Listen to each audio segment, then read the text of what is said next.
How's it going, guys? Today I'm going to be featuring the Felix Schultz, the Tier 8 German alternate destroyer, the gunboat destroyer. Uh, I think I recently played a game in the Schultz. I don't think I featured it yet as I'm recording, but I think in that match we were basically discussing why Schultz was better than the Elbing, and we kind of clearly saw in that match firing angles, having the range to Citadel cruisers, and for the most part, the cruisers that we can Citadel, Elbing, or rather what Elbing could Citadel with its short range, Schultz could Citadel as well. I think after that, I did decide to do some science testing in training rooms just to see exactly what the difference would be.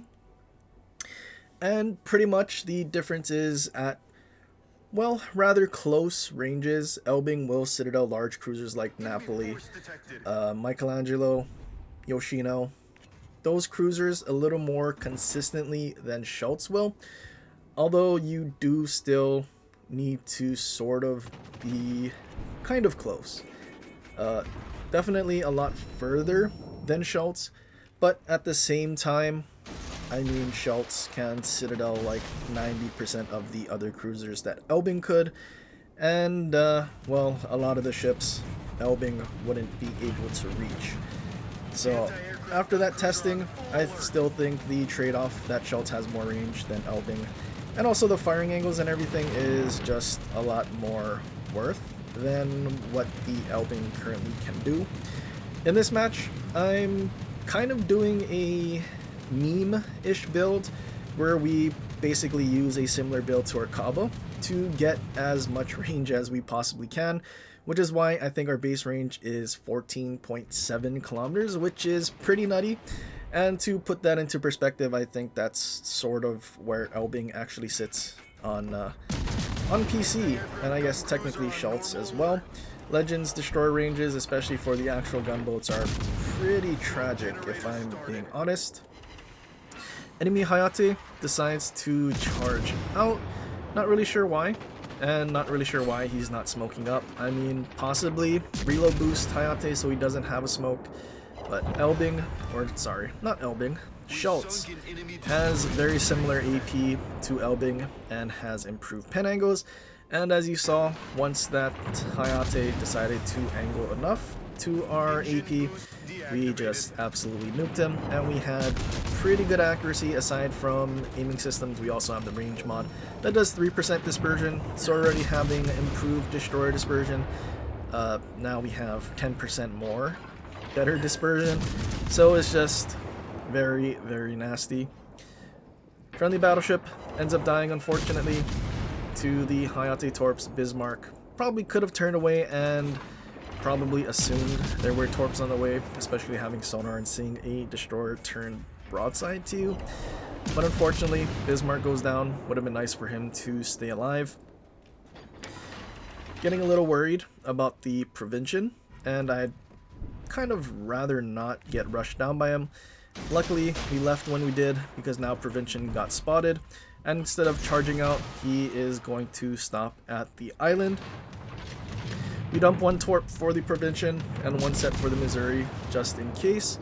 Probably didn't need to start opening up here, but seeing that the Missouri is so focused on our other friendly ship, then we could possibly get in some damage. I don't know if the Provincian was really going to try and shoot us. Probably a bad idea. Provincian does finally start to shoot at us, but Missouri is still very focused on our friendly. Although at this point it looks like they're just going to ram, so I don't need to worry about it anymore, and I'm kind of looking for an opportunity to maybe Citadel and nuke the Provincian. But unfortunately, he doesn't actually get spotted, and we're also set on fire right when we go undetected. Very unfortunate.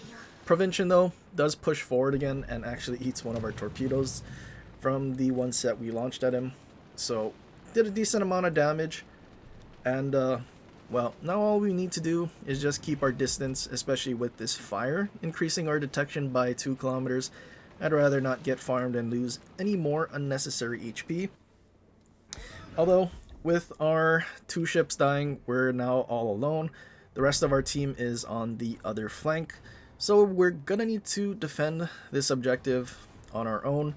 As much as I would like to go to the other flank to start farming, I can't just let a prevention stick around and back camp us, especially when there's CVs in this match. The last thing I need to do is make our CV, who may or may not be deplaned at this point, go after a AA cruiser, which obviously would not end very well for him. Prevention, charging in. He has an engine boost. Shultz, not the fastest destroyer, especially because it's super large and clumsy and we don't have our engine boost yet. I'd rather not get caught and get greedy trying to torpedo the Prevention. But now that we're sort of far enough and Prevention's not sailing directly towards us, we have an opportunity to launch torps. Even though the indicator is pointing at the island, I'm actually looking for an opportunity to start shooting the Prevention. Then we'll make him angle in, and then he may or may not actually run into our torpedoes. Sort of a bait. Maybe I should have waited a little longer just so I had my smoke closer to being ready than what it currently is, especially once the Prevention decides to start angling. We got the Prevention to angle in. Torps are exactly where we needed them to be and where we needed him to turn in, but unfortunately we don't actually land any of them. There's also an island in front of us, so I'm trying my best not to beach and make myself an easy target, so we slow down and try to juke. Now that our smoke's ready, we can try to farm the Prevention, although we're not going to have any spots, so we're going to need to use our smoke as a way to go unspotted in between salvos to try and make it so that we're not basically killed instantly. We did Citadel the Prevention earlier, so I'm kind of expecting that we can do it again. Take a blind fire shot because I would rather not lose any more HP than I already have. Prevention is already less than 1 bar. Friendly CV is flying planes this way, which is kind of nice, but at the same time I kind of wish he started helping sooner rather than later. And well, no, I lied. He didn't actually start flying it. He did. I played the match, but he eventually does. I think he does a drop on something, and now there's finally planes actually coming to help. Would have been nice if he had come sooner and either made him dodge or turn in some way to help us out, rather than come and try to get a kill on something we've already done all the damage. The bomber squad that he, I guess, launched or flew to the Prevention dies before he actually gets a chance to drop, so I guess in the end he didn't actually do anything. Implac gets spotted, and because we have our meme range build, we can actually reach him, which is very nice. If I didn't have this meme range build, we wouldn't be able to reach the Implac, and well, he'd basically be sailing away for free. Although at this point, since we had to deal with the Prevention, we don't really have any more DFAAs or consumables for that matter. I tried my best to keep the Bismarck and other friendly ship alive at the start with the Prevention planes using our DFAA. Might have been a mistake because, well, Prevention planes, even though they do drop bombs that hurt, CVs are a little more problematic because they can actually line the drops up rather than, you know, pick a spot and then you just dodge, because they're actively flying around, which kind of unfortunate. We did land a couple citadels on the Implac, but the Implac citadel is so small, and there's a very small window where we can actually citadel them with these improved pen angles. We're trying our best to get it, but unfortunately it's taking a lot longer than I would like. Luckily though, our team is sort of dealing with the other enemy ships that's currently still alive. But we definitely need to kill the Implacable and not let him get away. Otherwise, this might end in a loss, even though we have a lot more caps than they do. Because all it takes is our CV to die and their CV to survive, and then we're really not going to, well, be able to come back, especially if we let him get away. sort of making a mistake by putting an island in between us, but at the same time I was kind of expecting to get a lot more damage. That salvo doesn't finish him off. We have to take a blind fire shot at him. Hopefully it finishes him off. It does. And now we're sort of free to start farming the remaining enemy ships. But the enemy CV that is dead still has full squadrons. And without defensive AA, any AA is pretty weak as we're not shredding any planes that we would need to. And he's free to keep dropping even though he's already dead. Definitely still coming after us because he's butthurt he died. It is what it is. Would be nice if CV planes, you know, because they actually died, they were forced to stop playing. And also being spotted by a CV. I make a mistake here because we already know how the spotting mechanic works. It sucks. We're not shooting right now. We're behind islands. But because we've shot and we're spotted by planes, our detection stayed at our firing range. And now we're spotted by the enemy surface ships. All because planes were keeping us spotted while we were shooting. Super unfortunate. Now we have to do our best to throttle jockey. Planes finally leave. And, well, unfortunately, we went from a comfortable amount of HP, allowing us to farm these ships, to now basically having no HP to farm. And all we can do now is run away. We do have a friendly druid. I think it's a druid, might be a lightning, I forget what it was, but he's very healthy and has been kiting them and not shooting. We did have an opportunity to farm them, but unfortunately CV ruined it. Fun police for a reason. Now we just run, we have caps, no real reason to throw. Not really sure if we can rely on our friendly druid to get anything done, but now we just run. Not sure if Plymouth has a radar.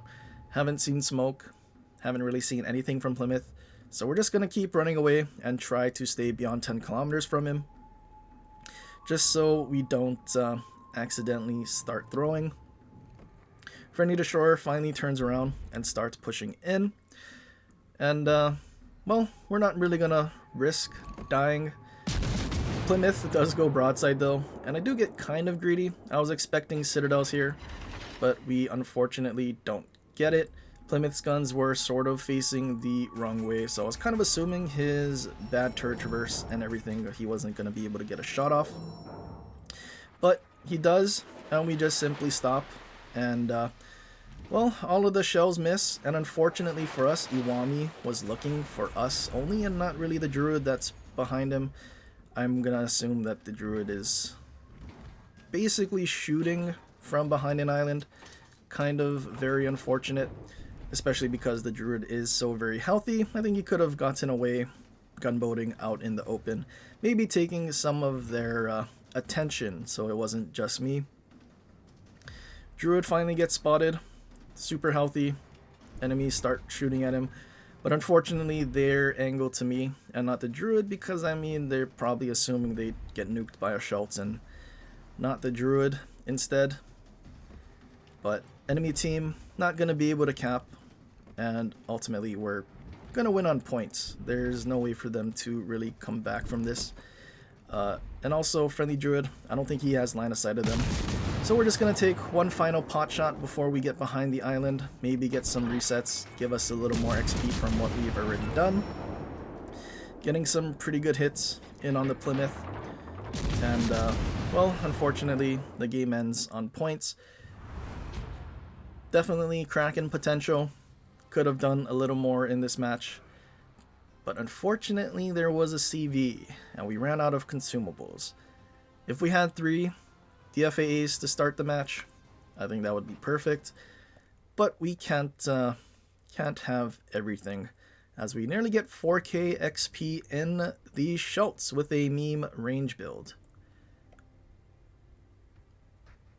Kind of good. Didn't really get to make full use of the range, mainly because our team died and we kept having to deal with the Prevention who was going to backcap us, and then well, CV happened. Kind of unfortunate, but we still had a great match nonetheless. But obviously this goes to show you don't really need Elbing. I feel like Elbing might have might have died because it's a lot slower, it's a lot bigger, you don't have engine boost, and firing angles are a lot worse.